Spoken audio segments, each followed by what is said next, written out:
pour vous, hein, donc vous n'avez pas le pouvoir d'achat pour avoir le bien. Vous dites oui, oui, bien sûr, ce bien, il coûte tant, mais moi, je ne peux pas l'acheter, il est cher pour moi. D'accord? Donc, l'inflation, ce n'est pas tout simplement l'augmentation continue des prix. Mais, il faut mesurer, voilà le problème, le vrai problème. Il faut mesurer la vitesse par laquelle les prix augmentent. C'est pas parce que les prix ont augmenté, on peut parler d'inflation. Non, c'est pas automatique. Je vous donne un exemple. Si jamais les prix augmentent de 10%, et les revenus augmentent de 20%. Donc, je ne peux pas parler d'inflation parce que les revenus ont augmenté de 20%. On va compenser l'augmentation de 10%, et on va épargner 10%. Donc, moi, je ne vais pas ressentir la cherté du bien. Parce que j'ai déjà le pouvoir d'achat, le prix augmente, donc dès le moment que le revenu augmente, donc je dis bien que c'est pas cher. C'est pas cher, donc on peut ne pas parler d'inflation. Faites attention, c'est pas parce que les prix augmentent que normalement les prix doivent progresser parce que la matière première augmente, la main d'œuvre, les salariés, on ajoute toujours des salaires et tout ça, mais l'inflation, c'est l'indexation de la vitesse par laquelle les prix augmentent avec l'augmentation des revenus, si vous voulez bien. Les revenus en général, que ce soit le revenu salaire, que ce soit un profit, que ce soit une rente, que ce soit, je ne sais pas. Donc, c'est tout ce qui revient. Le revenu, c'est tout ce qui revient. Donc, il faut savoir, la question qui se pose maintenant, il faut savoir expliquer cette inflation. D'accord? Il faut savoir expliquer cette inflation. Ça veut dire, comment peut-on expliquer cette inflation? Quand est-ce qu'on va dire? Voilà la question. Quand est-ce qu'on va dire qu'on a un problème d'inflation? On ne peut pas parler d'inflation si jamais l'augmentation des revenus, la vitesse d'augmentation des revenus dépasse la vitesse d'augmentation des prix. Là, il y a un pouvoir d'achat. Je ne peux pas ressentir l'inflation. Mais, lorsque le prix augmente et les revenus restent stables, ou bien, lorsque les prix augmentent à un rythme, faites attention, à un rythme plus grand par rapport au rythme de l'augmentation des revenus, pour tous les biens de l'économie, bien sûr, ou la majorité des biens, on peut parler d'inflation. Lorsque nous sommes des Marocains, des musulmans, les Eid Kbir, le prix des moutons, il augmente, mais c'est pas de l'inflation. Parce que là, c'est occasionnel, d'accord? C'est occasionnel, d'accord? Donc, il faut savoir comment expliquer cette inflation. Ça veut dire pourquoi il y a de l'inflation force dans des périodes. Pourquoi la hausse des prix peut-elle constituer un problème? Quand est-ce que la hausse des prix constitue un problème? Pour nous, ce qui nous intéresse, est-ce que lorsqu'on augmente les prix, est-ce que c'est un problème?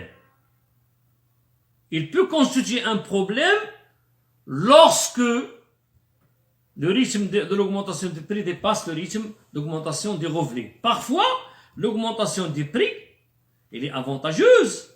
Lorsque l'entrepreneur augmente le prix, ça veut dire qu'il va dégager un profit supérieur. Il peut réinjecter ce profit dans l'entreprise elle-même. Donc, il peut faire des extensions. Donc, il va acheter des machines, ça constitue des revenus pour les vendeurs de machines. Il va recruter des personnels, ça constitue des revenus et les revenus vont se développer. Parfois, la hausse des prix, il peut être positive. Parfois, la hausse des prix, il peut être positive. D'accord? Mais toujours est-il, on ne parle d'inflation que si le rythme d'augmentation des prix est supérieur au rythme d'augmentation des revenus. Donc, c'est un niveau, si vous voulez bien, général, c'est un niveau général des prix qui s'accroît. C'est un niveau général des prix qui s'accroît. L'inflation, elle est calculée par un taux qui s'appelle le taux de croissance des prix. L'inflation, elle est généralement calculée avec un taux qui s'appelle le taux de croissance des prix. Mais moi, je dis, moi personnellement, je calcule ce taux de croissance des prix et je calcule un autre taux de croissance des revenus, je compare.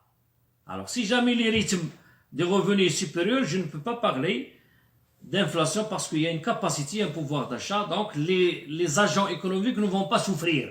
L'essentiel, que les agents économiques ne vont pas souffrir de l'augmentation des prix. Alors, cet indice inflation, il est généralement noté officiellement par ce que l'on appelle l'indice des prix à la consommation. L'indice des prix à la consommation. Ça veut dire c'est le coût d'un même panier de biens à des dates différentes. Ça veut dire, qu'est-ce que l'État fait? Il prend un panier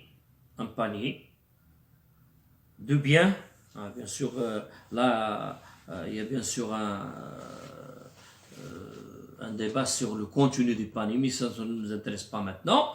Un panier de biens, voilà le prix de ce panier à sa date, et voilà le prix du même panier à une autre date, et on compare les deux. Si cet indice des prix à la consommation augmente, ça veut dire qu'on est dans le chemin de l'inflation. Je dis bien dans le chemin de l'inflation. S'il augmente, on risque d'avoir de l'inflation. Mais si je compare ça à la croissance des revenus, on peut ne pas avoir de l'inflation, même si les prix augmentent. Donc les prix ne sont plus considérés comme fixes, donc ils sont variables, ça c'est normal. Par contre, les salaires s'ajustent plus lentement que les prix. Et là, on peut parler d'inflation. Les prix, ils varient presque jour par jour. Les prix, ils varient jour par jour. Mais les salaires, ils s'ajustent très lentement. Et là, on peut, si jamais il y a une augmentation continue et durable de tous les prix, avec des salaires qui ne s'ajustent que lentement, là, on peut parler de l'inflation, le problème de l'inflation économique. Bien évidemment, je vais vous envoyer, si vous voulez bien, le document. Là, vous allez lire dans le document comment évolue le taux d'inflation au Maroc avec certaines dates et tout ça. Donc, il était de 0,6 en 2001, 2,8 en 2002, 1,2 en 2003, 1,5 en 2004, 1 en 2005, 3,3 en 2006, 2 en 2007, et ainsi de suite. Ça, c'est le chiffre officiel. Ça, c'est discutable, mais généralement, il y a de l'inflation, il fluctue. Il augmente, il diminue, il augmente, il diminue. Mais tout simplement, c'est l'augmentation de l'indice des prix à la consommation. Même s'il passe de 0,6 à 2,8, moi, je ne peux pas parler d'inflation si le revenu passe de 0,6 à 3,7, par exemple. Là, je ne peux pas parler d'inflation parce que déjà les revenus ont dépassé, le rythme de revenus a dépassé le rythme de l'augmentation des prix. Et là, je vais aller vers, nous sommes toujours dans le cadre de l'explication des premiers problèmes. Je ne sais pas, est-ce que c'est d'ordre économique ou d'ordre social? Il y a certains qui ont qualifié ce genre de problème un problème socio-économique. Ça veut dire qu'il est à la fois économique et à la fois social. La question qui va se poser maintenant, c'est d'où vient l'inflation? Ça veut dire d'où vient l'augmentation des prix. Ça veut dire les sources de l'inflation. Alors, l'inflation, il peut émaner de 3 sources. Il y a ce que l'on appelle l'inflation par les coûts. Il y a ce que l'on appelle l'inflation par les coûts. il y a ce que l'on appelle l'inflation par la demande et il y a ce que l'on appelle l'inflation monétaire. Donc vous avez trois origines de l'inflation. Ça veut dire il y a une inflation qui vient à cause des coûts de production. Il y a une inflation qui vient parce que la demande a augmenté. Il y a une inflation qui vient parce que il y a des problèmes d'ordre monétaire. Alors je commence par l'inflation par les coûts.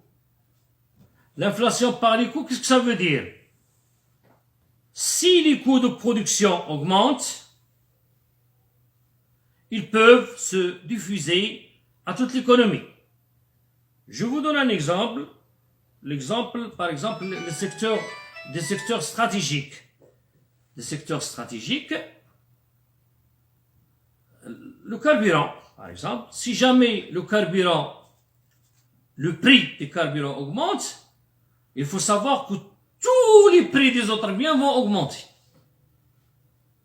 Alors, si l'entreprise utilise des carburants pour produire le bien, donc il va répercuter cette augmentation des prix des carburants sur le bien vendu. Donc, le prix va augmenter.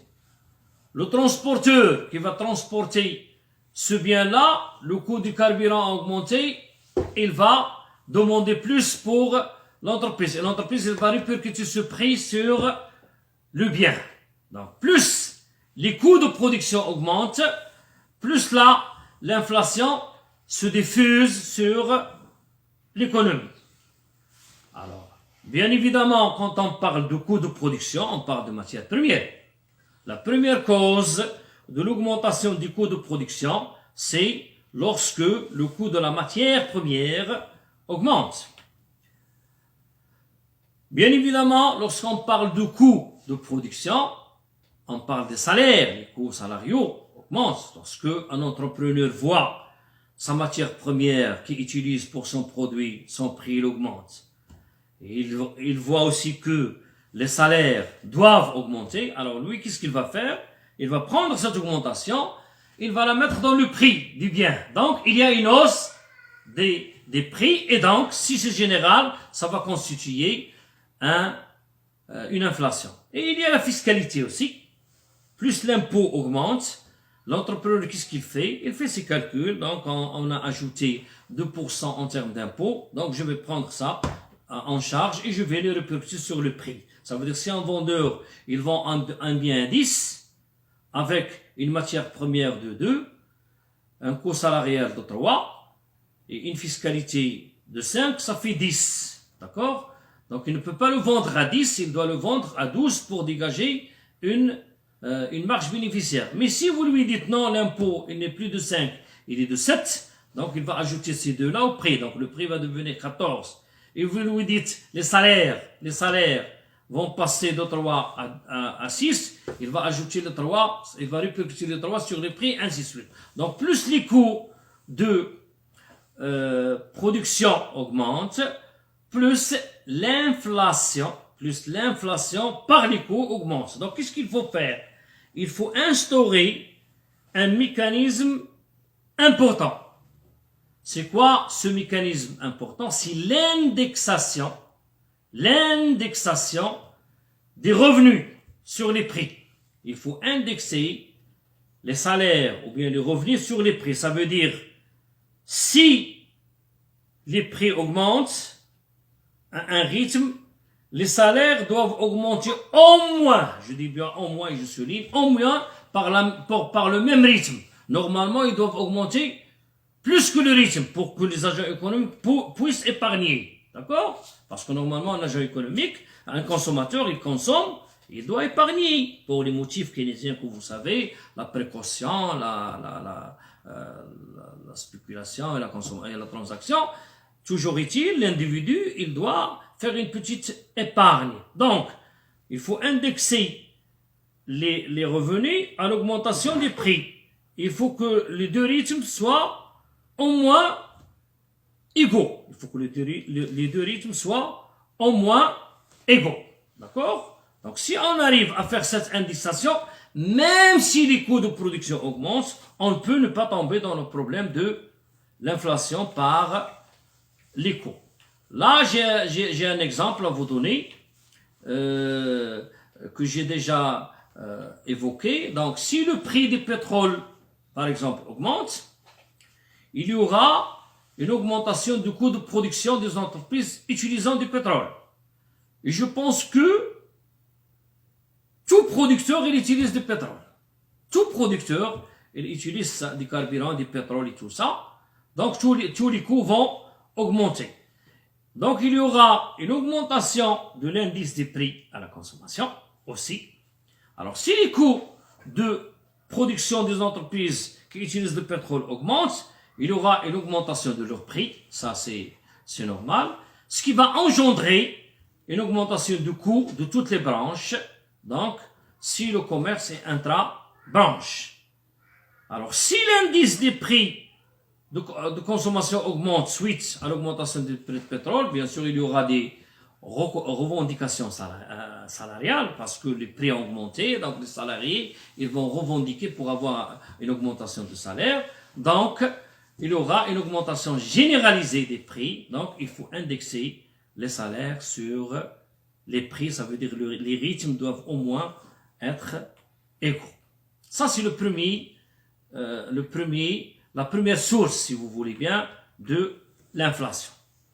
La deuxième source de l'inflation, c'est ce que l'on appelle l'inflation par la demande. L'inflation par la demande. Alors, l'inflation par la demande, c'est quoi? Lorsqu'on constate dans une économie que l'offre ne peut pas répondre rapidement à un supplément de demande. Ça veut dire lorsque la demande dépasse l'offre. C'est normal. Vous savez que la loi de l'offre et la demande, il nous dit que si les prix, la demande dépasse l'offre, ça veut dire que les prix vont augmenter. Bien sûr, il y a des exceptions de cette loi, à savoir l'effet de Veblen, l'effet de Giffen, les anticipations rationnelles et tout ça. Mais nous, ça ne nous intéresse pas pour le moment. Ce qui nous intéresse maintenant, c'est que la source de l'inflation peut être engendrée par la demande. Il y a une grande demande, l'offre il est inférieur, donc les prix, bien sûr, vont augmenter parce que les biens sont très demandés. D'accord? Donc, cela va créer ce que l'on appelle les goulets d'étranglement. Et on doit aller vers une politique monétaire ou une politique budgétaire expansionniste.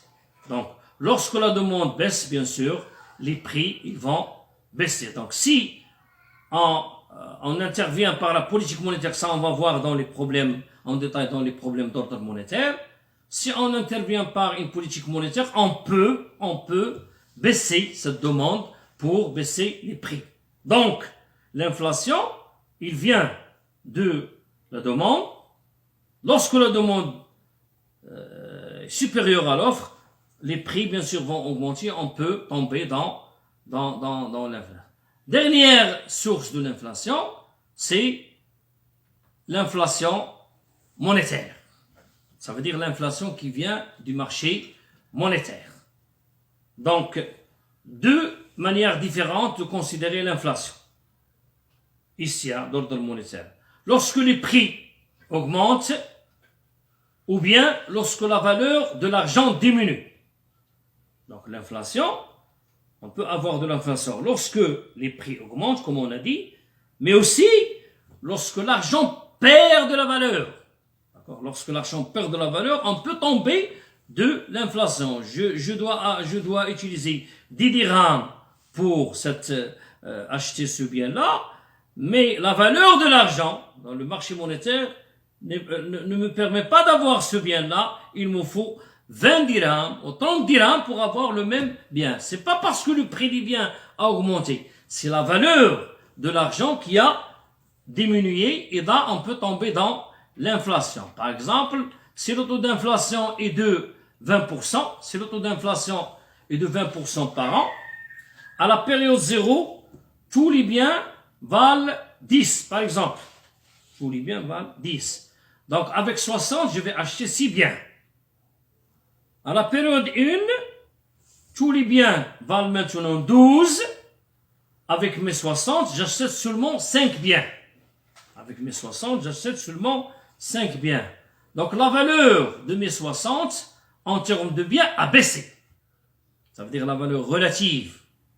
D'accord? La valeur relative a baissé parce que les 10 ne me permettent plus d'avoir les 6 biens, tout simplement. Ils me permettent d'avoir tout simplement les 5 biens parce que la valeur de la monnaie qui a baissé, et donc ça peut être l'origine de l'inflation. Donc l'inflation monétaire, il est défini de cette manière. Si la quantité de monnaie qui existe en circulation, ça on va le voir en détail, les types de monnaie et tout ça, si la quantité de monnaie qui existe en circulation augmente plus vite que la production de biens, si la quantité de monnaie en circulation augmente plus vite que la production de biens, il y aura une inflation. La quantité de monnaie en circulation augmente plus vite que la production de biens. Je vais vous expliquer. Si nous avons 2 sacs de blé dans l'économie, et nous avons 10 dirhams, ça veut dire chaque sac de blé il coûte 5 dirhams. Mais si on produit de la monnaie, on produit 20, et on laisse les 2 sacs comme elles sont, ça veut dire que un sac, il coûte maintenant, ce n'est plus 5, il coûte 10. Vous allez me dire que le prix des sacs a augmenté. Non, ce n'est pas le prix des sacs qui a augmenté, mais c'est la quantité de monnaie en circulation qui a augmenté, qui a dévalorisé la valeur de monnaie pour avoir ce prix qui vous paraît, il augmente. Donc, si la croissance de la masse monétaire est supérieure à la croissance de la production, là, on peut tomber dans ce que l'on appelle l'inflation. Voilà donc pour le premier problème, à savoir l'inflation. Nous avons essayé de faire le tour des sources de cette inflation et de sa définition et tout ça. Et on va voir dans la séance prochaine les conséquences de cette inflation. Est-ce que les conséquences de cette inflation, est-ce qu'ils sont positives? Est-ce qu'ils sont négatives? Est-ce que c'est bénéfique pour l'économie d'avoir de l'inflation? Et à quel niveau? Et à quel niveau il faut avoir l'inflation? Est-ce que ce n'est pas bénéfique d'avoir de l'inflation? Est-ce que ça cause des problèmes? Est-ce qu'il faut arriver à un tel taux d'inflation? C'est ce qu'on va voir pour la séance prochaine. Et merci à tout le monde.